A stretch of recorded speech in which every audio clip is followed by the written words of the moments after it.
Okay, so very good afternoon to all. First of all, that's the unit 4. It is about work, energy, and power. In the last lecture, we discussed about some different kind of questions जो आपके doubt थे उसका हमने discussion किया. अब यहाँ पे कुछ कुछ रिमेनिंग क्वेश्चन है, ये सभी है वो हम देख लेते हैं. उसके साथ साथ आज फिर से मैं आपको बता दूं कि वर्क, एनर्जी एंड पावर जब भी वो चैप्टर्स हम देखते हैं तो उसमें कौन कौन सी बातों का ध्यान रखना होता है. वैसे वर्क, एनर्जी और पावर एक्चुअल में काफ़ी अच्छा यूनिट है जिसमें आप चाहो उतने इजीली मार्क्स गेन कर सकते हो. आपका बेसिक फंडा जो है वो क्लियर होना चाहिए. क्या होता है work energy theorem, W is equal to delta K. दूसरा kinetic energy half M square, spring का potential energy half K X square, force F is equal to K X, वहाँ पे आने वाला ग्राफ. कोई भी चैप्टर्स के अंदर जो आगे का आपको कॉन्सेप्चुअल पार्ट दिया होता है वहां से अगर कहीं पे भी ग्राफ आता है तो आपको सबसे पहले ग्राफ जो है वो देख लेना रहता है. जितना आपका काम ग्राफ पे अच्छा रहेगा उतना आपके लिए यहाँ पे ज्यादा अच्छा रहेगा. तो देखिए यहाँ पे 74, 77, 79 ये कुछ क्वेश्चंस है वो हम यहाँ पे देखते जाते हैं. वन बाय वन एक एक क्वेश्चंस को हम ट्राई करते हैं. तो यहाँ पे क्वेश्चन नंबर 74 है उसको अभी हम कर रहे हैं. श्लोक आप पढ़ेंगे 74 नंबर का क्वेश्चन. 74 आपको पार्ट 1 से मिलेगा, पेज नंबर 162 Yes, sir. है, वहां से ट्राई करिए.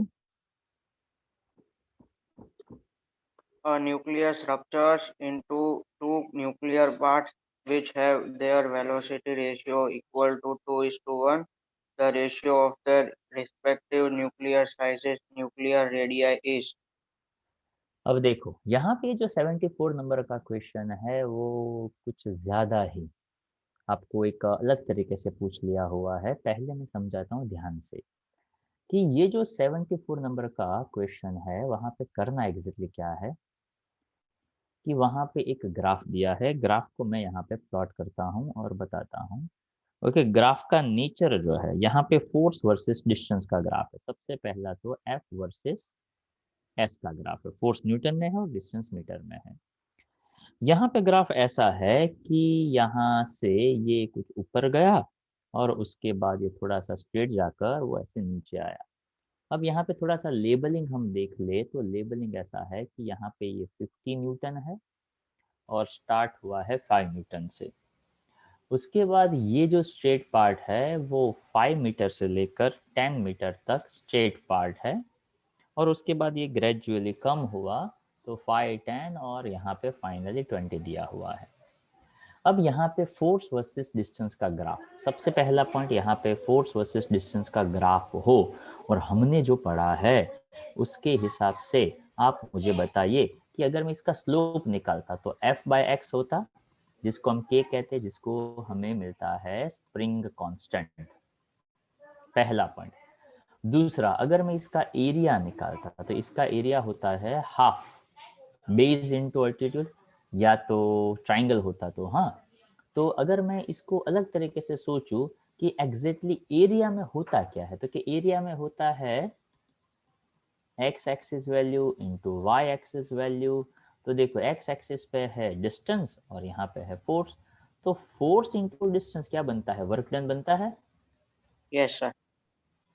Work done is one kind of energy. Yes, sir. Work done is equal to delta K कह सकता हूँ, यानी something like half M V square ऐसा हो सकता है. Yes. तो अब यहाँ पे क्वेश्चन ऐसा है, a nucleus into two nuclear parts which have their velocity ratio equal to 2:1. The ratio of the respective nuclear sizes, यानी उसकी रेडियस का रेशियो क्या होगा ऐसा पूछा हुआ है. तो यहाँ पे वेलोसिटी का रेशियो 2:1 दिया हुआ है और उसकी साइज यानी उसका रेडियस का कोई रिलेशन हमें निकालना है. अब देखा जाए तो यहाँ पे जो दिया हुआ क्वेश्चन है उसमें हमें ध्यान से अगर देखें तो यहाँ पे दो न्यूक्लियर की साइज है, कोई वेलोसिटी का रेशियो है. यहाँ पे जो ग्राफ दिया गया है उस ग्राफ से हमें एग्जैक्टली जितना पता चलना चाहिए उतना यहाँ पे एग्जैक्ट पता तो नहीं चल रहा है कि ये इसकी रिक्वायरमेंट क्या है. एक सेकंड. हाँ, ये 74 नंबर, 1 सेकंड. 74, हाँ 74 ही है. 74, हाँ, वरना ऐसा ना हो कि हम डिस्कशन किसी और का करें और हम उसमें देखें कुछ और।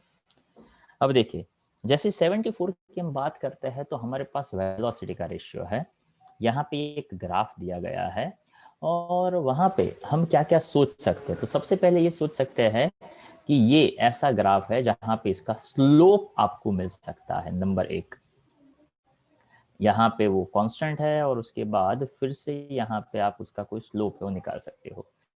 तो ग्राफ से यहाँ पे हमें एग्जैक्टली कोई स्लोप की जरूरत हो ऐसा तो लग नहीं रहा है। वेलोसिटी का रेशियो है और रेडियस का रेशियो निकालना है। अब यहाँ पे इस चीज को हम ऐसा समझे कि यहाँ पे न्यूक्लियर की साइज, तो देखो यहाँ पे अपने न्यूक्लियस ज्यादा नहीं पढ़ा है, पर हमने इस चैप्टर में ये जरूर पढ़ा हुआ है जिसको हम कहते हैं law of conservation of momentum. ऐसा मैंने क्यों किया था कि मेरे पास वेलोसिटी का रेशियो है तो उससे मुझे मास का रेशियो मिलेगा। मास मिलेगा तो मास का डेंसिटी के साथ रिलेशन है, वॉल्यूम के साथ रिलेशन है, तो मुझे रेडियस का रिलेशन जो है वो मिल सकता है। ठीक है, तो this is a hint point जहां से हम कुछ काम कर सकते थे। तो as per the law of conservation momentum m1v1 is equal to m2v2 होता है। तो v1 बाई v2 देखो, तो v1 by v2 m2 by m1 होगा। Yes, sir. तो m2 बाई m1 यानी v1 by v2 that is 2:1 ऐसा बन गया। अब मास Yes. का डेंसिटी के साथ और वॉल्यूम के साथ क्या रिलेशन हो सकता है, तो मैं ऐसा कह सकता हूँ mass is equals to density into Into volume, wall. कह सकते हैं ऐसा। Yes, sir. अब देखो यहाँ यहाँ पे बात करें तो ρ2 v2 ρ1 v1, but be careful, हाँ, this is for volume, this is for velocity. तो ये है। अब मटेरियल तो एक ही है तो डेंसिटी दोनों का कैसा होगा, Same. सेम। अब वॉल्यूम यानी 4/3 पाई r2 क्यूब, 4/3 पाई r1 क्यूब, ऐसा मुझे कहना पड़ेगा। Yes. अब यहाँ से क्यूब, तो यहाँ पे क्यूब रूट लेना पड़ेगा। Yes. तो मुझे यहाँ पे ऐसा करना पड़ेगा कि r2 बाय r1 का whole cube is equal to 2/1। तो r2 बाय r1 ऐसा हो जाएगा 2:1/3/1। Yes, sir. अब मुझे रेशियो 1:2 का चाहिए, मतलब r1 टू r2 का रेशियो चाहिए। तो यहाँ पे मैं ऐसा कह सकता हूँ 1:2:1/3। तो देखो यहाँ पे जो सी ऑप्शन है ना 1:2 ले लो, मतलब r1/r2 ले लो तो वो देता है 1/2:1/3। क्लियर आइडिया आएगा कुछ कुछ। हाँ, yes. तो देखो यहाँ पे इस स्लोप की हम बात करें, क्वेश्चन की बात करें, ग्राफ की बात करें, तो इस ग्राफ का इस क्वेश्चन के साथ कोई दूर दूर तक कोई कनेक्शन नहीं दिखा। पर मैंने ये सभी बातें यहाँ पे इसलिए आपके सामने रखी कि फोर्स और डिस्टेंस का ग्राफ होता तो हम कौन कौन से पॉइंट सोच सकते। तो हम स्लोप सोच सकते हैं, slope force upon distance spring constant या तो फोर्स कांस्टेंट देता। एरिया यानी दो एक्सेस का मल्टीप्लिकेशन होता जो हमें वर्क डन से हमें काइनेटिक एनर्जी मिलता। क्वेश्चन के अंदर वेलोसिटी का रेशियो दिया है और रेडियस का रिलेशन पूछा था, तो we just try to use that we call as a law of conservation of momentum. तो जहां से हमें वेलोसिटी का रेशियो तो मास का रेशियो, मास से डेंसिटी इनटू वॉल्यूम, और वहां से हम उसको कनेक्ट करने का ट्राई कर रहे थे किस तरह से हम रेडियस का रिलेशन निकाल सकते हैं। ओके, तो ये जो था वो था 74 नंबर का क्वेश्चन जहां वेलोसिटी का रेशियो दिया था और आपको रेडियस का रिलेशन निकालना था। Now after 74 think about the 77।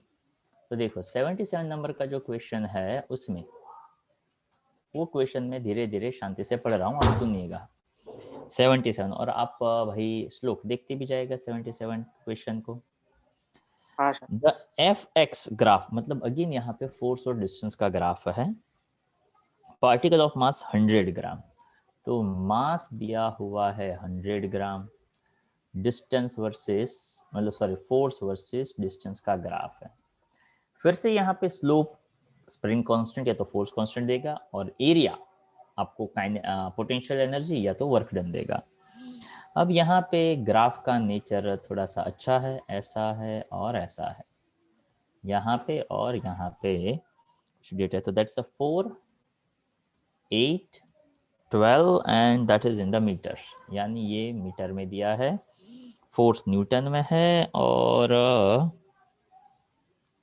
यहाँ पे इसका कोई एग्जैक्ट वैल्यू नहीं दिया है, पर यहाँ कहीं पे 10 दिया हुआ है जो न्यूटन में है। अब यहाँ पे मास 100 ग्राम है, तो I have to convert into kilogram, तो 100 इंटू 10⁻³ किलोग्राम लेना पड़ेगा। If the particle begins to move from rest, तो जैसे हम कहते हैं बिगिन फ्रॉम द रेस्ट, यानी इनिशियल वेलोसिटी उसका 0 है। At x equal to 0 it's a velocity at x equal to 12 meter. तो पोजीशन जब 0 है तो वेलोसिटी 0 है, x 12 मीटर लेते हैं, तो यहाँ पे उसका वेलोसिटी क्या होगा? ओके, तो यहाँ पे कुछ आइडिया ऐसा लगाना है कि अगर मैं एरिया यहाँ पे फाइंड करना चाहूँ, एक बेसिक आइडिया में ट्राई कर रहा हूँ, सही गलत ऐसा नहीं सोच रहे हैं, हम एक आइडिया डेवलप करने का ट्राई करते हैं कि मेरे पास फोर्स वर्सेस डिस्टेंस का ग्राफ है। अगर मैं एरिया अंडर द ग्राफ यहाँ से निकाल दूँ, ध्यान से देखिएगा, तो मुझे वर्क डन मिलेगा, यस सर। एनर्जी मिलेगी। उस एनर्जी को मैं हाफ mv² के साथ कंपेयर कर दूँ, ओके, तो मैं यहाँ पे ऐसा शायद कह सकता हूँ that energy is convert into kinetic energy, और काइनेटिक एनर्जी में मुझे वेलोसिटी है वो शायद मिल सकता है। Okay, so that is just a random idea, half mv²। तो वेलोसिटी जो है वो मैं यहाँ पे फाइंड कर सकता हूँ। ओके, तो एक सिंपल सा आइडिया लगाने का हम ट्राई करते हैं। एज पर द ग्राफ, यहाँ पे ग्राफ में हम ट्राई करते हैं कि हमें 10 न्यूटन दिया हुआ है, पर हमें एग्जैक्टली कुछ पता नहीं चल रहा है कि उसका डेटा हम कितना ले, कोई बीच में सिंपल सा है। तो सबसे पहले हम एक काम करते हैं, एरिया निकाल लेते हैं जो मुझे एनर्जी या तो वर्क डन देगा। चलो, एरिया अंडर द ग्राफ, अगर मैं एरिया अंडर द ग्राफ है तो इसमें कोई ज़्यादा डिफरेंस ना समझूँ, और एक चांस लेने के लिए मैं इसी को 10 मीटर समझ लूँ। हाँ, तो चलो इसका एरिया और इसका एरिया, चलो फटाफट बताइए कैसे निकालेंगे। 4 इंटू 10 होगा। 4 इंटू 10, देखो हाफ बेस इंटू अल्टीट्यूड लेना पड़ेगा पहला भाई, हाँ ट्राइंगल। उसके बाद ये है रेक्टेंगल, तो वो हो जाएगा 4 इंटू 10 ऐसा लेना पड़ेगा, और यहाँ पे फिर से गैप जो है वो हो जाएगा हाफ एंड अगेन 10। ओके, तो एरिया अंडर द ग्राफ तो हमें मिल रहा है। चलो फटाफट बताइए, कैलकुलेट करिए और बताइए कितना होगा ये। सर, वो बीच में 4 इंटू 10 किया, वो उधर 8 इंटू 10 नहीं है? नहीं, देखो यहाँ से यहाँ तक का गैप कितने का हाँ है? हाँ हाँ सर। ओके, तो ये लेंथ आपको लेनी है ना, तो that is 4 only, this a height that is 10 only. Okay, तो ये हो गया 2, ये हो गया 2, 4, 10, 40, 20 एंड 20, कितना हो गया? 8। यानी एनर्जी तो हो ही गया इतना। अब यहाँ पे वही एनर्जी काइनेटिक एनर्जी में शायद कन्वर्ट हो रहा है, तो 80 is equals to half mv²। मैं सोच लूँ, तो यहाँ पे 8 2 ज़ा 16, या तो 80 इंटू 2 डिवाइड बाई मास। तो देखो मास कितना बनेगा, 100 इंटू 10⁻³ यानी बचेगा 10⁻⁻1, और उसका रूट जो मुझे देगा वेलोसिटी। आई होप इतना इतना क्लियर हुआ होगा। यस। तो देखो कितनी सिंपल सी बात है, ये 10⁻1 ऊपर जाता 100 हो जाता, यस सर। ये 8 2 ज़ा 16, तो 16 का रूट 4, 4 100 का रूट 10। 10, 4 इंटू 10 40, तो वेलोसिटी क्या मिलता, 40 मीटर पर सेकंड मिलता। तो यहाँ पे ऑप्शंस में है डी ऑप्शन है 40 मीटर पर सेकंड।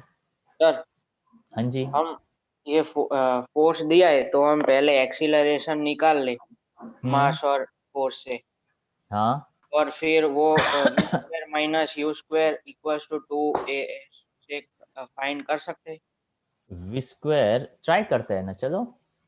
तो देखो यहाँ पे आप फोर्स दिया हुआ है, एक्सेलरेशन कैसे निकालोगे इसका? Force equals to mass into acceleration, तो नहीं, पर फोर्स कितना लोगे आप? ये 10 न्यूटन लेंगे।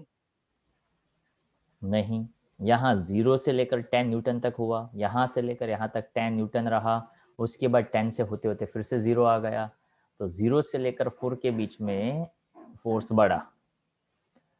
4 से लेकर 8 तक फोर्स कांस्टेंट रहा, 8 से लेकर 12 तक फोर्स कम होता गया। तो आप फोर्स 10 न्यूटन हो रहा है वो किस बेसिस पे कह सकते हैं? ओके, कोई कांस्टेंट तो नहीं रह रहा है फोर्स। समझे बात को? हाँ सर। हाँ, तो यहाँ पे अगर कोई कांस्टेंट होता तो शायद ऐसा एक पॉइंट हम शायद सोच सकते, पर ये क्वेश्चन जनरली यहाँ पे लग रहा है कि that question is based on graph, तो हमें यहाँ पे शायद यही तरीका सोचना चाहिए था। I hope you understand the basic point. Yes sir. उसके बाद देखते हैं 79 नंबर का क्वेश्चन क्या कहता है। आपके पास हो तो देखिएगा 79। ओके, 79 में ऐसा कहा है, a small body of mass m slide down from the top A of a smooth hill. यहाँ पे एक छोटा सा फिगर भी दिया हुआ है, तो मैं फिगर के साथ स्टार्ट करूँ तो शायद समझ में जल्दी आए। Yes, question number 79। यहाँ पे पहले फिगर देख लो। फिगर दिया हुआ है X axis, Y axis, X axis, और यहाँ पे एक बड़ा सा एच, जहाँ पे एक ब्लॉक को रखा हुआ है, दैट इज ए। यहाँ पे कोई ब्लॉक है, और यहाँ पे ये स्मॉल एच हाइट है। तो सिचुएशन ऐसा है कि वो ब्लॉक यहाँ से स्लाइड होके नीचे आ रहा है। अब क्वेश्चन देखते हैं क्या कहता है। A small body of mass small m, इसका मास स्मॉल m है, slide down from the top a of a smooth hill of height capital H with initial velocity 0, यानी यहाँ पे u 0 है। The hill becomes horizontal at the edge B whose height is h from the ground। मतलब यहाँ पे थोड़ा सा horizontal हो रहा है और इसका हाइट h है, स्मॉल h है। Assume that the body falls at a maximum distance away from the foot of the hill when the value of small h is dash। मतलब यहाँ पे ऐसा कहा जाता है कि ये ऊपर से नीचे आ रहा है। जब वो ऊपर होता है तो उसके अंदर कौन सा एनर्जी स्टोर होता है? Potential energy. जब वो नीचे आता है तो कौन सा एनर्जी उसके अंदर आता है?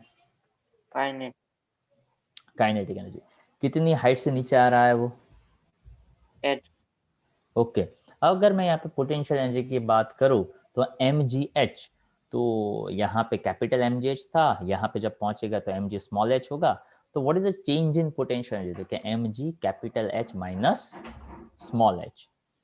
अगर मैं चेंज इन काइनेटिक एनर्जी की बात करूँ तो चेंज इन काइनेटिक एनर्जी, यहाँ पे वेलोसिटी क्या है?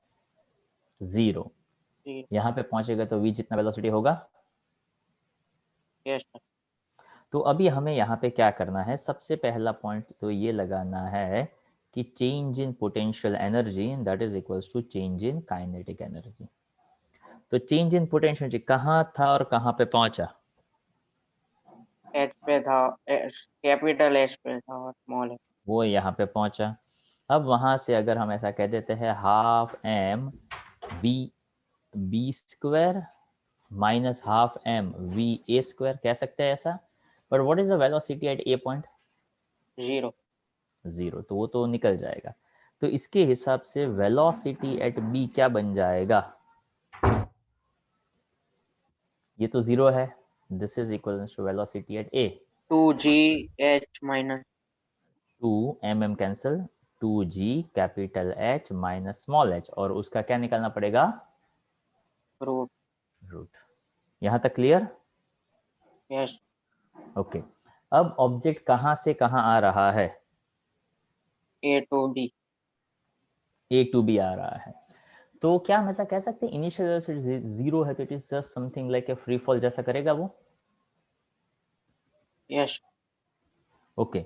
अब वो फ्री फॉल जैसा कर रहा है और वो यहाँ से लेकर यहाँ तक आ रहा है, तो क्या हम ऐसा कह सकते हैं S is equals to U T plus half A T square? याद होगा ये formula? Yes, sir. Initial velocity क्या हो गया? 0. जीरो। एच जितना डिस्टेंस ट्रैवल करके वो यहाँ तक, मतलब एच जितने पॉइंट पे आएगा तो टाइम कितना लगेगा? तो 2 मल्टीप्लाई हो जाएगा, एक्सेलरेशन नीचे आ जाएगा, और इसका रूट निकाल दो तो क्या मिल जाएगा? टाइम मिल जाएगा। Yes, sir.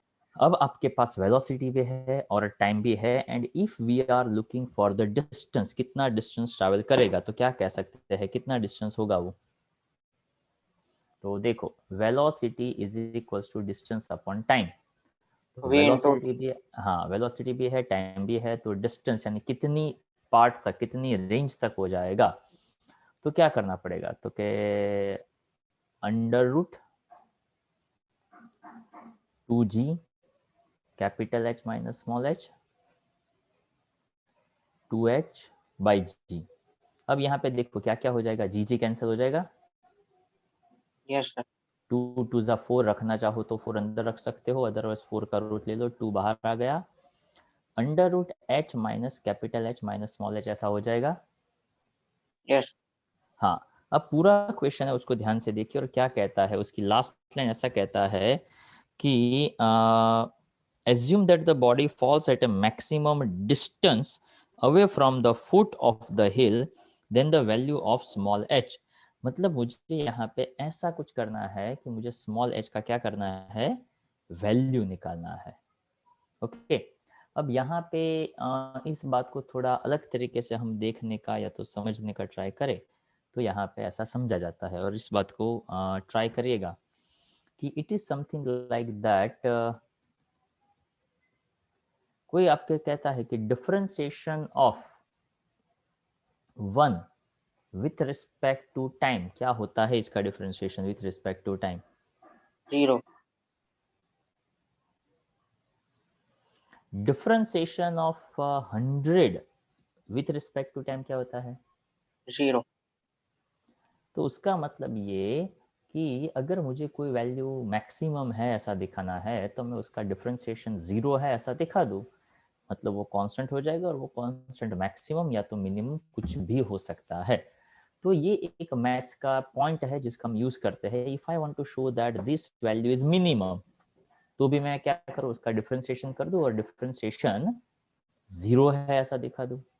Same thing I can apply here कि इसका मैं डिफरेंशिएशन ले लूँ और डिफरेंशिएशन जीरो है ऐसा दिखा दूं, तो भी मेरा काम यहाँ पे हो जाएगा। अब इसी बात को यहाँ पे समझने का हमें ट्राई करना है, किस तरीके से? तो ये वैल्यू जो है वो मैक्सिमम है ऐसा मैं दिखा दूं। तो डिस्टेंस मैक्सिमम है और उसका डिफरेंशिएशन हम h के रिस्पेक्ट में कर रहे हैं, तो differentiation of position with respect to height h। तो यहाँ पे ये x का ये वैल्यू है ना, वो पूरा का पूरा मैं ले रहा हूँ और उसका मैं डिफरेंशिएशन करने जा रहा हूँ। ध्यान से देखिएगा, यहाँ पे रूट पावर है, तो differentiation with respect to height h। अब यहाँ पे देखा जाए तो इसका डिफरेंशिएशन करना, that is something like 1 second, 2 का रूट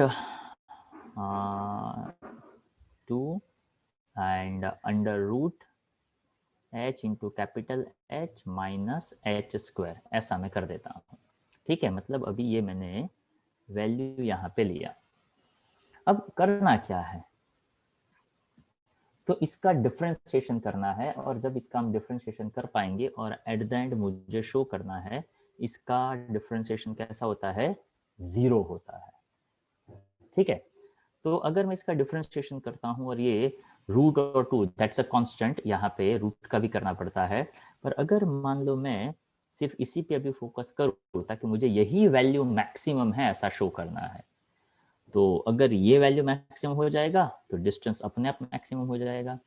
तो स्मॉल h इंटू एच का h के रिस्पेक्ट में डिफ्रेंशिएशन करेंगे तो सिर्फ h बचेगा, और h स्क्वायर का h के रिस्पेक्ट में करेंगे तो वो -2h हो जाएगा, और उसका डिफ्रेंशिएशन 0 है ऐसा मुझे दिखाना है। पूरा पॉइंट फिर से समझाता हूँ, ध्यान से सुनिएगा। किसी का भी डिफ्रेंशिएशन जिसके रिस्पेक्ट में करना है, अगर वो डिफ्रेंशिएशन मैंने 0 दिखा दिया तो मैं ऐसा बता सकता हूँ कि ये वैल्यू कांस्टेंट है। अब ये वैल्यू कांस्टेंट यानी मिनिमम भी हो सकता है और वो मैक्सिमम भी हो सकता है, तो दोनों ही मेरे पास। If I want to show its maximum तो भी डिफरेंशिएशन करूं, if I want to show that minimum तो भी मैं उसका डिफरेंशिएशन करूंगा। अब ये पूरी वैल्यू रूट के अंदर है, तो ये पोजीशन मैंने यहाँ पे लिया। अब ये पूरा वैल्यू मैं ऐसा दिखा दूं कि वो मैक्सिमम है, कांस्टेंट है, तो उसके बाद उसका रूट लो ना लो ऐसे कोई ज़्यादा फर्क नहीं पड़ेगा। तो मैं यहाँ पे जो रूट के अंदर की वैल्यू है उसको अगर मैंने मैक्सिमम दिखा दिया, ऐसा मुझे दिखाना हो, तो यहाँ से सीधा सीधा क्लियर हो जाएगा कि वो रूट के अंदर का वैल्यू मैक्सिमम है, तो ओवरऑल अपना वैल्यू बड़ा हो जाएगा। तो small h into capital H का डिफरेंशिएशन अगर मैं करूँ तो स्मॉल h का 1 हो गया, capital H as it is, h square का डिफरेंशिएशन 2h हो गया, दैट इज इक्वल्स टू 0, और इसके हिसाब से कैपिटल H बनेगा 2h, और इसके हिसाब से आपको स्मॉल h का वैल्यू मिल जाता है कैपिटल H बाई 2। तो इस क्वेश्चन को पूरा आप ऐसे कनेक्ट कर सकते थे, जहां पे आप सबसे पहला point change in kinetic is equals to change in potential करते, वेलोसिटी मिलता। नेक्स्ट पार्ट में वो फ्री फॉल जैसा करता है तो कितने टाइम में नीचे आता वो आपको पता चलता। देन डिस्टेंस निकालने के लिए वेलोसिटी इनटू टाइम करते, and here you want to show that that value is maximum, तो हमें उस वैल्यू का डिफरेंशिएशन 0 है ऐसा दिखाना पड़ता। तो इस तरीके से पूरा का पूरा ये 79 नंबर का क्वेश्चन है वो हो रहा था। उसके बाद है 80 नंबर का क्वेश्चन। श्लोक पढ़िए, क्या है 18 नंबर का question? Yes, a frame of mass 200 gram when suspended from a massless spring extends it by 10 centimeter. A lump of clay of mass 200 gram is dropped from pressed onto the frame from a height of 30 centimeter as shown in figure. As a result, the pen moves down through a maximum distance of. Okay अब देखो ये question जो है उसमें आपको 2-4 assumptions करने पड़ सकते हैं, या तो आपको उसमें काफ़ी सारे पॉइंट्स का कंसिडरेशन करना पड़ेगा। पर अगर आप उसको एक थोड़े सिंपल तरीके से समझने का ट्राई करो, तो वहाँ पे सबसे पहले तो जो फिगर दिया हुआ है उसको हम क्लियरली देख ले कि एक स्प्रिंग लिया गया फॉर एग्जांपल ऐसा कुछ, उसके साथ वहाँ पे ऐसा कोई पेन कनेक्ट किया गया है। अब यहाँ पे ऐसा बताने का ट्राई किया कि यहाँ पे पोजीशन x0 10 सेंटीमीटर है, यहाँ तक ये 30 सेंटीमीटर ऐसा कुछ लिखा है। ओके, पेन मतलब ये जो लोअर पार्ट है उसका मास कुछ दिया हुआ है 200 ग्राम, और क्ले लंप जो रखा गया है उसके अंदर वो है 200 ग्राम का। ओके, तो क्ले लंप यानी वहाँ पे मिट्टी से बना हुआ ऑब्जेक्ट है, उसको 200 ग्राम का लिया है। A frame of mass 200 gram when suspended from a massless spring extended it by 10 centimetre. मतलब आपने स्प्रिंग लगाया, वहाँ पे फ्रेम ऑफ मास 200 ग्राम का कोई था फ्रेम, उसको सस्पेंडेड किया तो 10 सेंटीमीटर का उसका एक्सटेंशन हुआ। A lump of clay of mass 200 gram is dropped from rest on the frame where the height of 30 centimeter as shown in the figure। मतलब ऐसा सोचना है, ध्यान से देखिएगा, इसको थोड़ा बड़े पार्ट में अगर आप इमेजिन करने का ट्राई करो कि ये इतना बड़ा है कि यहाँ से वो क्ले है ना, उसको यहाँ से यहाँ तक ड्रॉप किया जा रहा है और ये 30 सेंटीमीटर की हाइट है। तो आपको इमेजिन थोड़े ब्रॉड प्रोस्पेक्ट में करना है। 30 सेंटीमीटर यानी ऑलमोस्ट 1 फीट जितना डिस्टेंस हुआ। तो यहाँ पे सबसे पहले ऐसा था कि एक स्प्रिंग था, स्प्रिंग के साथ एक 200 ग्राम का एक फ्रेम कनेक्ट किया गया। जैसे वो फ्रेम कनेक्ट किया तो 10 सेंटीमीटर का उसके अंदर एक्सटेंशन या तो एक्सपांशन हुआ। अब ऊपर से 30 सेंटीमीटर जितने डिस्टेंस से यहाँ पे ये जो एक गोला जैसा है उसको ड्रॉप किया गया, तो ये डिस्टेंस 30 सेंटीमीटर का मानना है। As a result, the pan moves downward through a maximum distance. तो अब ऐसा समझना है, समझने का ट्राई करना है। एक स्प्रिंग था, नीचे सिंपल सा एक 200 ग्राम का पैन लगाया, तो 10 सेंटीमीटर तो स्प्रिंग नीचे आया। अब हम क्या कर रहे हैं, तो कि इस पैन के अंदर धीरे से कोई ऑब्जेक्ट नहीं रख रहे हैं, हम उस ऑब्जेक्ट को ऐसे ड्रॉप कर रहे हैं ऑलमोस्ट 30 सेंटीमीटर डिस्टेंस से। तो 30 सेंटीमीटर जितना डिस्टेंस ट्रैवल करने के लिए जब ड्रॉप कर रहे हैं तो इनिशियल वेलोसिटी 0 है, तो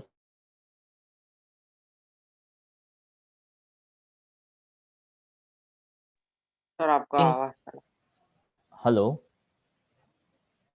सर हेलो रिपीट करो ना, आपका दो थोड़ा आवाज चला। ओके। सबसे पहले इस पूरे इक्वेशन को ध्यान से समझिए।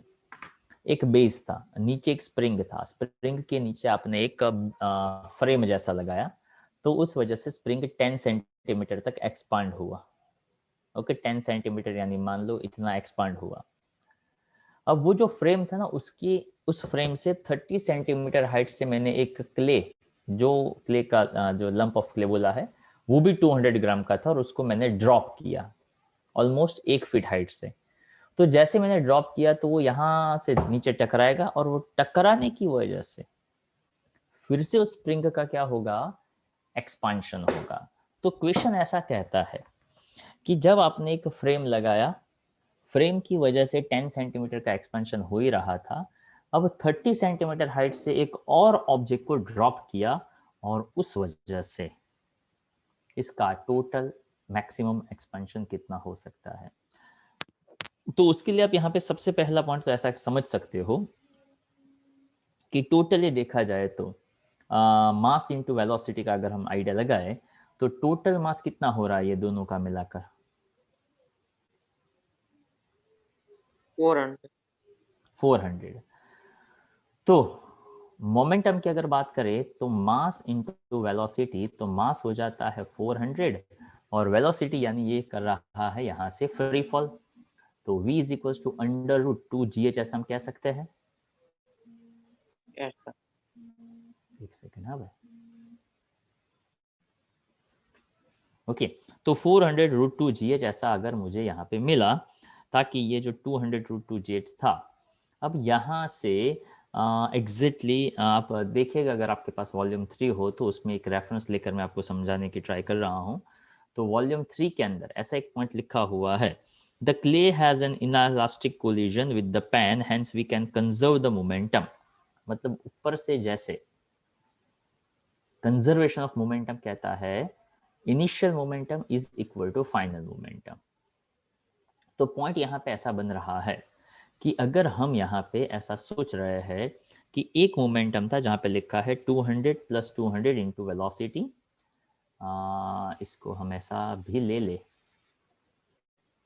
विच is equal to total mass बन जाता है 400 इंटू वेलोसिटी, और ये जो इसका एक्सपेंशन हो रहा है वो यहाँ पे दिया हुआ है, that something is equals to 200 root 2gh। ये क्या दिया हुआ, क्योंकि तो देखो जैसे ये पेन पहले स्टेशनरी था, तो पहले स्टेशनरी था, उसके बाद कितना मास ऐड ऑन किया, तो क्या 200 जितना ऐड ऑन किया, तो तब उसका मास 200 जितना था। फ्री फॉल कर रहा है तो फ्री फॉल करता है तो फाइनल वेलोसिटी बनता है v is equals to under root 2gh।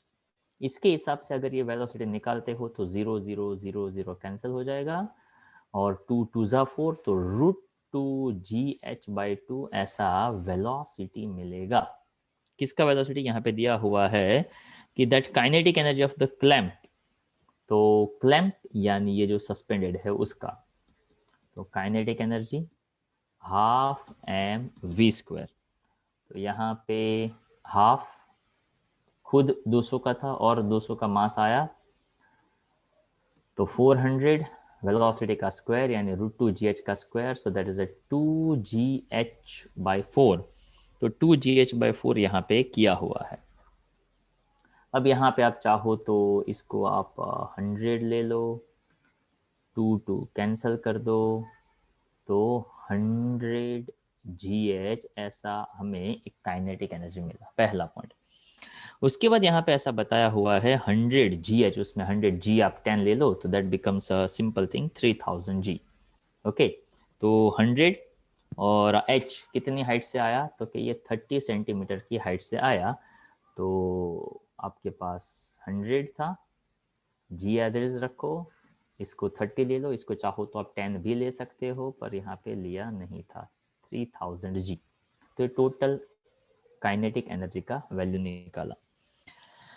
अब यहाँ पे क्या है, तो कि कितना एक्सपांशन हुआ था सबसे पहले, 10 जितना, 30 सेंटीमीटर से ड्रॉप करने के बाद टोटल एक्सपांशन कितना हो रहा है वो यहाँ पे आपको फाइंड करने को बोला। तो फर्स्ट स्टेप में ऑब्जेक्ट को ड्रॉप करने से उसके अंदर इतना काइनेटिक एनर्जी आ रहा है, पहला पॉइंट।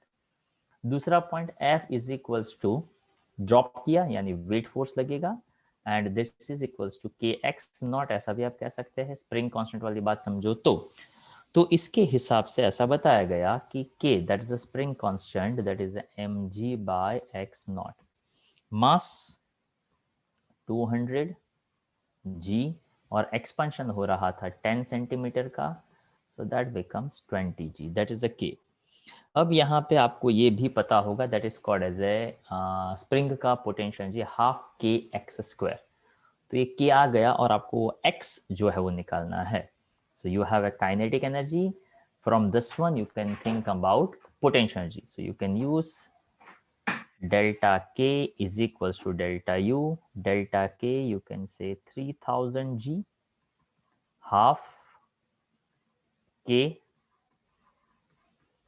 x square, तो यहाँ से g g कैंसल, यहाँ से ये 10 0 0 कैंसल, तो x यहाँ से आपको कुछ बनता हुआ दिखाई देगा।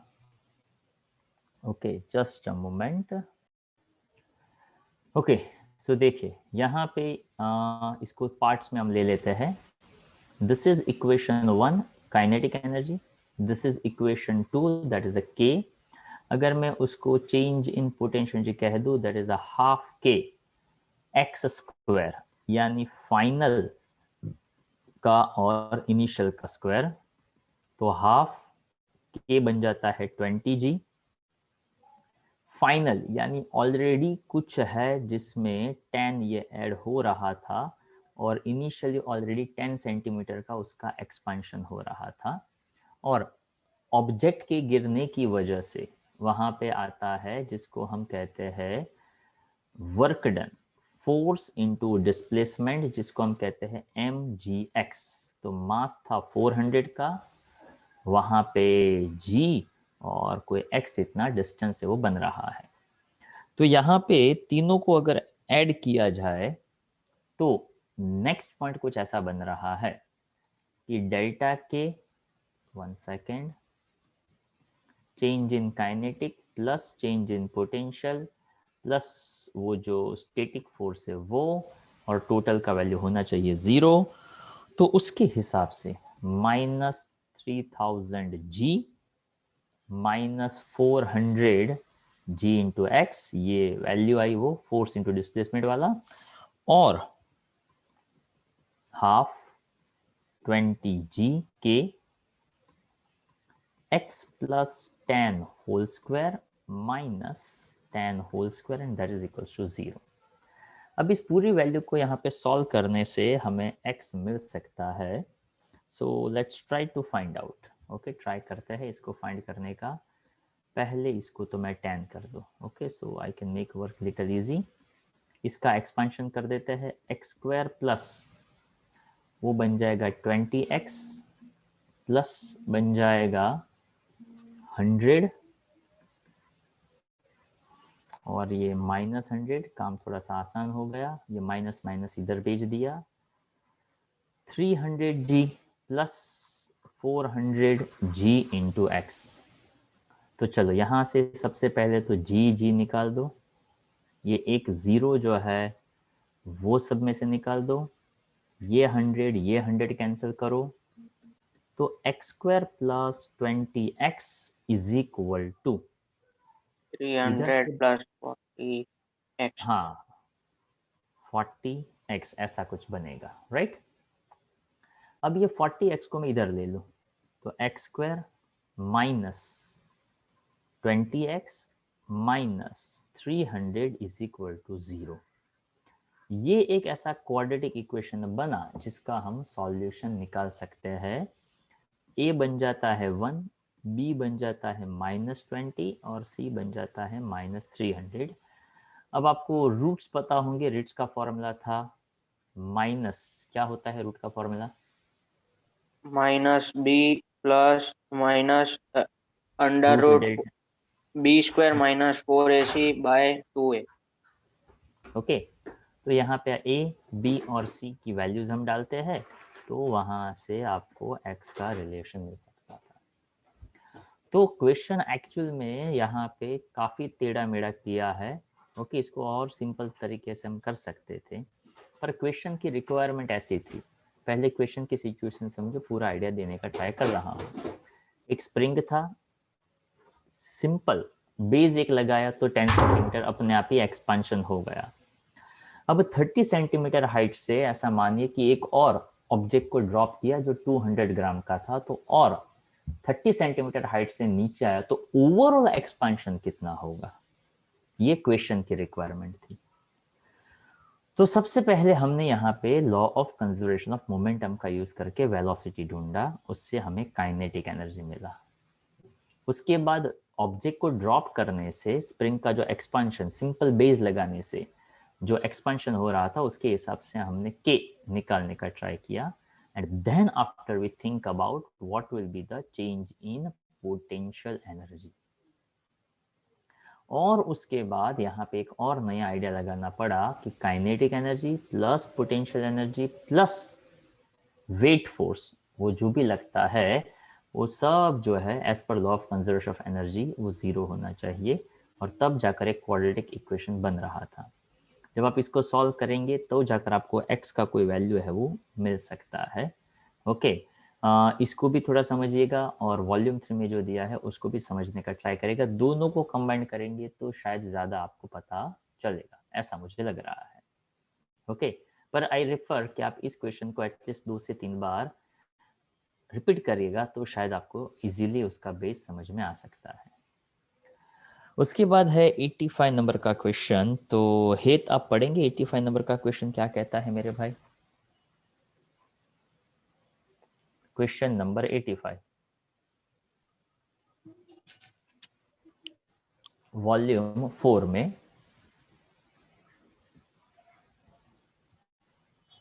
हाँ सर, 85। हाँ, पेज Consider- नंबर 163। हाँ सर, वही। Consider the situation हाँ, shown in the figure. Initially, the spring is unstretched when the system is released from the rest. Assuming no friction in the pulley, the maximum elongation of the spring is. अब देखो यहाँ पे ऐसी situation बताने का try किया हुआ है कि यहाँ पे एक स्प्रिंग है, ठीक है, और यहाँ पे एक ऑब्जेक्ट को लगाया हुआ है लाइक दिस। Okay, 1 second. देखो क्वेश्चन ऐसा था, सिचुएशन है initially the spring is unstretched when the system is released from the rest, मतलब स्प्रिंग नॉर्मल था। ओके, जैसे उसको छोड़ा, when the system is released from rest, assuming no friction in the pulley, the maximum elongation of the spring is dash। तो अब यहाँ पे क्या समझना है, ये रिजिड है, मतलब यहाँ से फिक्स्ड है, ये यहाँ से फिक्स्ड है, ऐसा समझिए कि ये नॉर्मल स्प्रिंग है, मास को ऐसे पकड़ के रखा था। जैसे मैंने मास को छोड़ा तो मास x डिस्टेंस ट्रैवल करके नीचे आया, तो आपको ऐसा बताया गया कि उसका x का वैल्यू क्या होगा, यानी उसका अंदर एलोंगेशन कितना होगा। तो जब ये स्टेशनरी था तब उसके अंदर कौन सा एनर्जी था? पोटेंशियल। पोटेंशियल। तो potential energy due to height हम कह सकते हैं कितना डिस्टेंस ट्रैवल करके आया? x जितना। तो हम यहाँ पे ऐसा कह सकते हैं mgh की बजाय x सेंटीमीटर ऐसा कह सकते हैं, मतलब x मैक्सिमम, x मैक्स लिखा है ना मैंने गलती से, x मैक्स ऐसा मैं लिख रहा हूँ, ठीक है। So this is a maximum. Okay, जब वो रेस्ट पे था तब कौन सा एनर्जी जीरो होगा? काइनेटिक। काइनेटिक।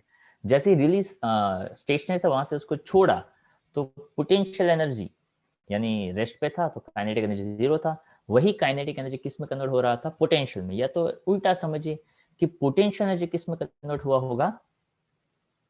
काइनेटिक एनर्जी में। ओके, तो यहाँ पे ऐसा समझना था कि potential energy due to height which is equivalent to potential energy stored in the spring. Okay, पहले रेस्ट पे था यानी वेलोसिटी जीरो था, वेलोसिटी जीरो था तो मैक्सिमम पोटेंशियल एनर्जी था। तो पोटेंशियल एनर्जी कितना था? तो कि ड्यू टू हाइट जितना था, mgx मैक्स जितना। अब जैसे उसको छोड़ा तो स्प्रिंग एलोंगेट हुआ, मतलब वो स्प्रिंग की पोटेंशियल एनर्जी में कन्वर्ट हुआ। तो आपको ये x कितना है वो फाइंड करना है। तो x यहां से कैंसिल करो, 2mg बाय k वो आपको x मैक्स जो है वो दे सकता है। तो उसके हिसाब से 2mg by k, that is a B option जो है वो यहाँ पे सेट हो सकता है। तो यहाँ आइडिया ऐसा लगाना था, पहले सिस्टम स्टेशनरी, वेलोसिटी जीरो यानी potential energy that is mgx जितना, वो किस में कन्वर्ट होता है? तो कि स्प्रिंग की पोटेंशियल एनर्जी में, मतलब one potential energy equals to other potential energy. Potential energy पहला था ड्यू टू हाइट वाला, दूसरा है स्प्रिंग का पोटेंशियल एनर्जी। दोनों को कंपेयर करने से कितना डिस्टेंस ट्रैवल करेगा वो यहाँ से मिल सकता था। ऐसा उसका कोई एक बेस पॉइंट बन रहा था। 90, चलो श्लोक आप पढ़िए 90 वाला।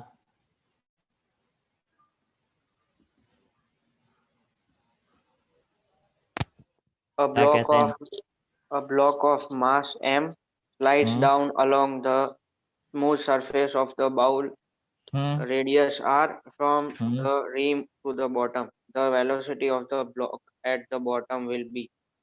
ओके, अब वहाँ पे आपको आई थिंक एक ग्राफ जैसा भी दिया है, पर उस ग्राफ का इस क्वेश्चन के साथ कोई लेना देना नहीं है।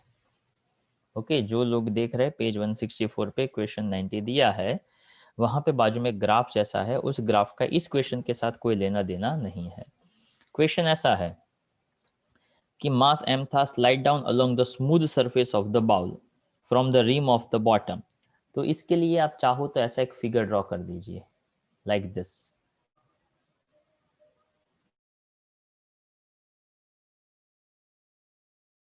तो ये भी रेडियस r हो जाएगा, हाइट r हो जाएगा। ऊपर था, यहां से कोई ब्लॉक को मैं स्लाइड कर रहा हूं। Okay, the velocity of the block at the bottom, मतलब यहाँ पे कितना होगा? तो जब वो ऊपर है तो कौन सा एनर्जी पोजेस करेगा? Potential. यानी पोटेंशियल एनर्जी में ऐसा कह सकता हूँ mgh के हिसाब से mgr। Yes, sir. नीचे आएगा तो काइनेटिक एनर्जी में कन्वर्ट हो जाएगा, हाफ mv²। Yes, sir. तो यहाँ पे पूछा हुआ है वेलोसिटी कितना होगा, तो mgr, mm कैंसल, 2gr, और उसका क्या निकालेंगे? रूट, बन जाएगा velocity. Yes, sir. Clear idea? Yes. Okay, चलो उसके बाद 91 हेत पढ़िए। 91 क्या कहता है? A particle of mass 2 kg is initially at rest, A force starts acting on it in one direction, whose magnitude changes with time. The force time graph is shown in figure. Find the velocity of the particle at the end of 10 seconds. Okay, ये question है, उसमें आपको force और time का graph दिया हुआ है। तो यहाँ पे सबसे पहले तो ग्राफ को क्लियरली हम बता दे। 10 सेकंड्स पे देखना है। तो यहाँ पे 10 है 4 तक, यानी यहाँ से लेकर ये 4 और ये 10 एज इट इज, 4 से लेकर 6 तक। ओके, ये 6 आ गया एंड देन आफ्टर ये नीचे स्लाइड हुआ और ये यहाँ पे 10 सेकंड पे पहुँचा, राइट। और ये पीक वैल्यू है वो यहाँ पे 20 तक है। ये फोर्स है और ये टाइम सेकंड्स में है। अब यहाँ पे मास दिया हुआ है 2 kg का, इनिशियली एट रेस्ट, यानी इसका इनिशियल वेलोसिटी 0 है। A force start acting on it in one direction whose magnitude changes with the time. The force time graph is shown in the figure. Find the velocity of the graph at the end of 10 second. तो यहाँ पे velocity क्या होगा वो आपको find करके बताना है। तो यहाँ से अगर आप सोचे तो F D T force into time, तो आप याद करिए F is equal to D P by D T होता था, rate of change of momentum with respect to time. Yes, sir. The impulse is change in momentum. हाँ, तो F D T को अगर मैं यहाँ पे समझ लूँ डी पी यानी change in momentum is equal to force into time हो सकता है। Yes, sir. Yes. इस ग्राफ के हिसाब से अगर मैं फोर्स इनटू टाइम करूँ तो मुझे इस ग्राफ का एरिया मिल जाएगा। Yes, sir. Yes, sir. Is equal to change in momentum कह सकता हूँ। वैसे इसका इनिशियल वेलोसिटी तो 0 ही है, Yes, sir. तो फाइनल वेलोसिटी मिल जाएगा। तो मुझे क्या करना है, इस ग्राफ का एरिया निकालना है। तो चलो सबसे पहले इतने पोर्शन का एरिया क्या होगा, ये 10 और 4 है, तो इसका कितना हो जाएगा, 40 हो जाएगा। Yes, sir. ओके, अब ये तो ट्राइंगल, हाँ बड़े रेक्टेंगल का ही सीधा निकाल देता, 6 into 20 करते थे। हाँ, पर उसमें से इतना पोर्शन निकाल देना पड़ेगा ना भाई, ये काम नहीं करेगा ना आपको, तो एरिया अंडर द ग्राफ लेना पड़ेगा ना। हाँ सर। तो 4 से 6 यानी ये बन जाएगा आपका हाफ बेस इंटू एल्टीट्यूड, तो 2 और 2 कैंसिल, ऑल्टीट्यूड यानी, तो इसका हो जाएगा 10 से 20 यानी इसका हो गया 10, ये हो गया 2 और 10 यानी ये 20।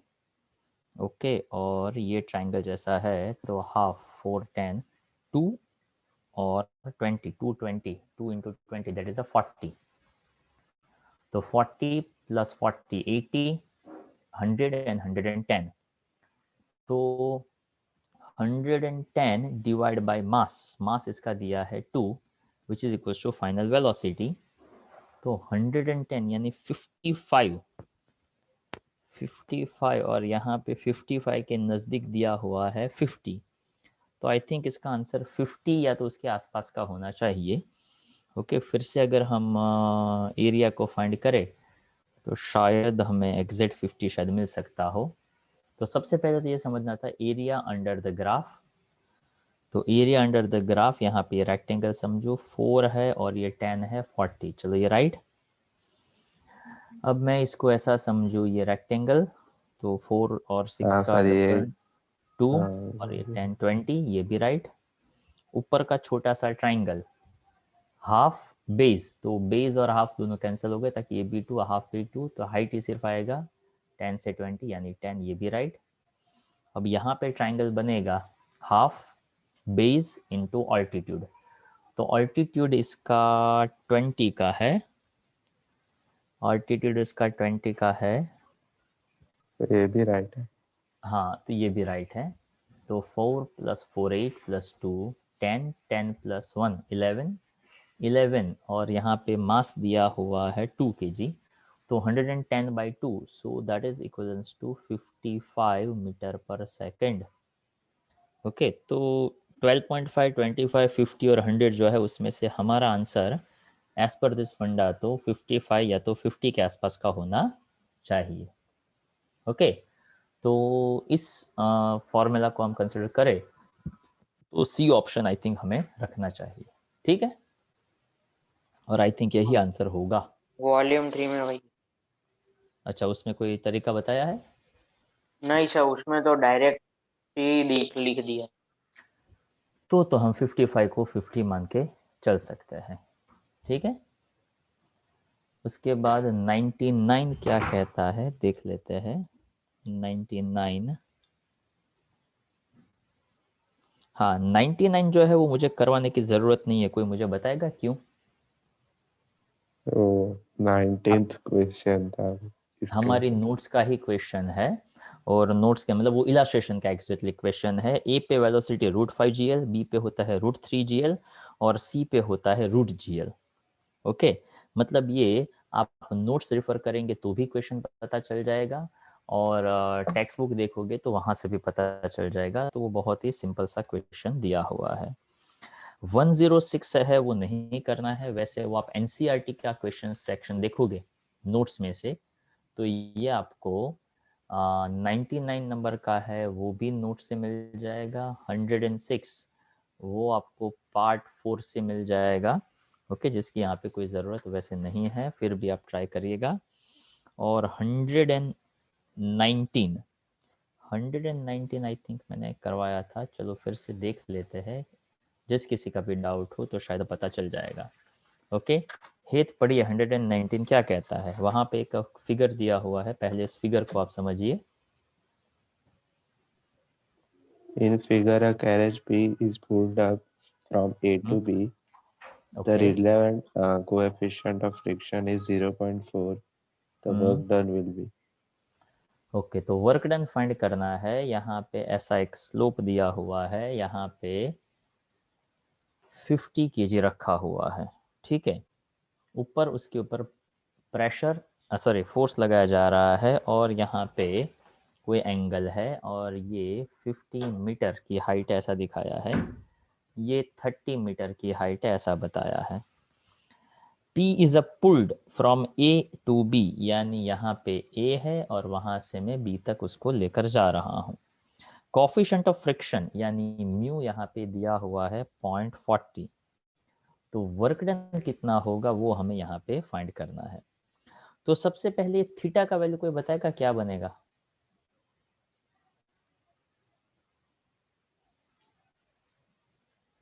आपके सामने एडजेसेंट साइड है, ये 3, ये 5, मतलब 30, 40, 50, तो ये कितना होगा? 40 होगा। cos inverse 3/5। हाँ, 3, 4, 5 कह सकते हैं ना, ये 3, 4, 5 का रेशियो। हाँ। ओके, तो साइन थीटा कॉस थीटा दोनों ही आपको यहाँ पे मिल सकते हैं। ठीक है, अगर उसकी ज़रूरत हो तो अपने को पता चलना चाहिए।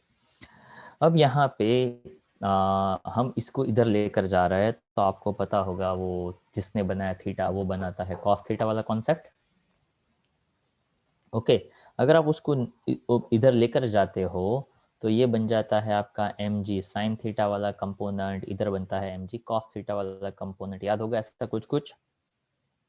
Yes sir. ओके, अब आप इसको इधर लेकर जाते हो तो वर्क डन होता है म्यू एस एन, और नॉर्मल को बैलेंस कौन करेगा? Normal is balance by M G cos theta, right?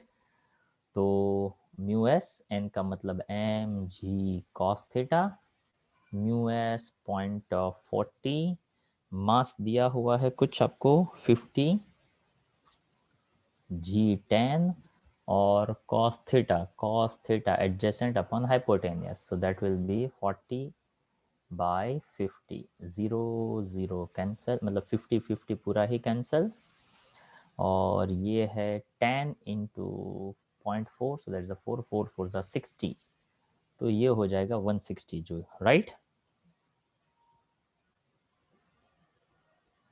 कि कुछ और होगा? 160 जूल। यहाँ पे force into displacement mu S N, और वर्क डन चाहिए तो फोर्स इंटू डिस्प्लेसमेंट लेना पड़ेगा, तो डिस्प्लेसमेंट ले लो, इसको मल्टीप्लाई कर दो डिस्प्लेसमेंट के साथ, दैट इज़ 50। तो 60 इंटू लेना पड़ेगा 16 फाइजा, कितना होगा 16 फाइजा 80, और ये 2 0 डाल दो, ये हो गया 88,000 जूल। into 50 kPa sir. आपने क्या निकाला, वर्क डन निकाला? हाँ सर। वर्क डन होता है फोर्स इंटू डिस्प्लेसमेंट। यस यहाँ पे फोर्स कौन सा लग रहा था, फ्रिक्शनल फोर्स। यस ओके, तो फ्रिक्शनल फोर्स बन जाता है mu S N. Normal force, ये आपका वो एंगल वाला पॉइंट आपका क्लियर होगा, normal force is balance by mg cos theta. Yes. तो उसके हिसाब से 8000 जूल मैंने यहाँ पे लिखा। अब यहाँ कितनी पे हाइट पे था, डिस्प्लेसमेंट कैसे 50 हुआ? ये दिया है ना फिगर के, फिगर में देखो ना 50 मीटर लिखा है, स्लोप है ना पूरा का पूरा, हाइपोटेनस 50 मीटर का है। ओके, उसको आप ए ए टू से, बी हाँ डिस्टेंस। ए से बी ले जा रहे हैं ना आप, हाँ सर ओके। तो ये टोटल वर्क डन हुआ यहाँ से यहाँ ले जाने का। तो कितनी हाइट पे लेकर जा रहे हो आप, 30। 30 मीटर। तो ये एक एनर्जी बना, वहाँ पे पोटेंशियल जी एम जी एच लेना पड़ेगा, कितने मास को, 50 kg को, कितनी हाइट तक, तो कि 30 मीटर हाइट तक। तो 5 3 जा 15, 1 2 और 3, तो ये बन गया पोटेंशियल एनर्जी का किस्सा। ठीक है, अब क्या करना है तो कि टोटल इतना पोटेंशियल एनर्जी होना चाहिए, पर जब ऑब्जेक्ट वहाँ पे पहुँचा तब एग्जैक्टली उसका एनर्जी कितना था, तो कि 8000 जूल जितना था। तो यहाँ पे ऐसा एक सिंपल सा आइडिया लगाना पड़ सकता है, this work is due to friction. तो जब भी वर्क ड्यू टू फ्रिक्शन होता है तो आप कैसा वर्क डन लेते हैं, नेगेटिव वर्क डन लेते हैं।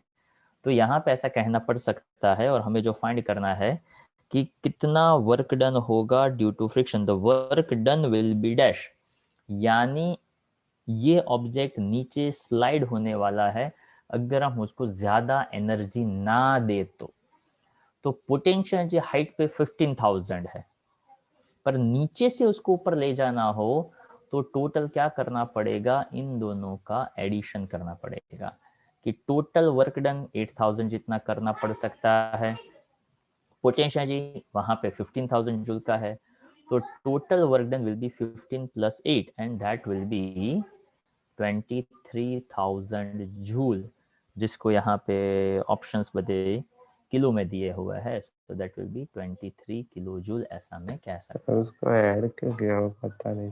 देखो सिंपल सी बात, आपको वर्क डन करना था अगेंस्ट स्पीड।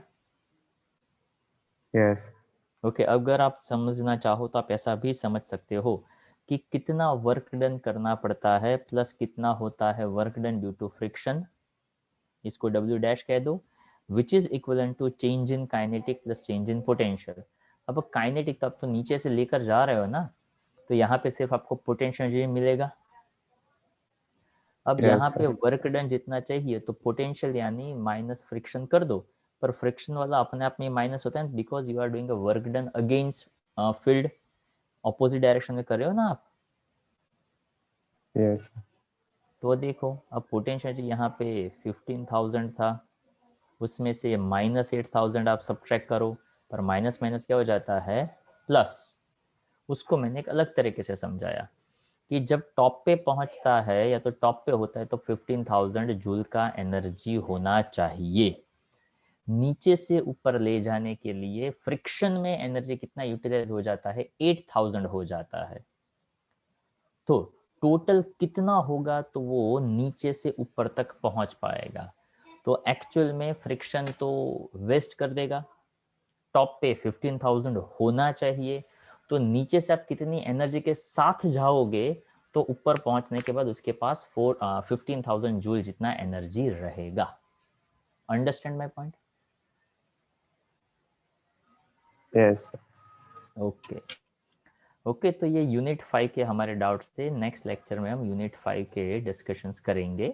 ओके, अभी जो लास्ट टाइम ये होमवर्क दिया था यूनिट 3 का revision as well as unit 1-2 का जो रिवीजन मैंने दिया हुआ था, ओके, तो वो देख लीजिएगा, अगर वो आपका हो चुका हो तो अच्छी बात है, अदरवाइज पहले इसको कंप्लीट करिएगा। आज के लिए कोई नया होमवर्क मैं ऐड ऑन नहीं कर रहा हूँ, ठीक है। तो हम यूनिट सर 5 जो है, इसके डाउट देखो किसके डाउट भाई? यहाँ पे स्क्रीन पे। ये वाले? नहीं नहीं नहीं, वो आगे थे वो। ये वाले? हाँ सर, हाँ ये तो डायरेक्ट प्रीवियस ईयर्स के एग्जाम के पेपर है ना, उसी में से डाउट थे। हाँ। हाँ तो वो नेक्स्ट लेक्चर में देख लेंगे हम। ओके। ठीक है, तो अभी यहाँ तक रखते हैं।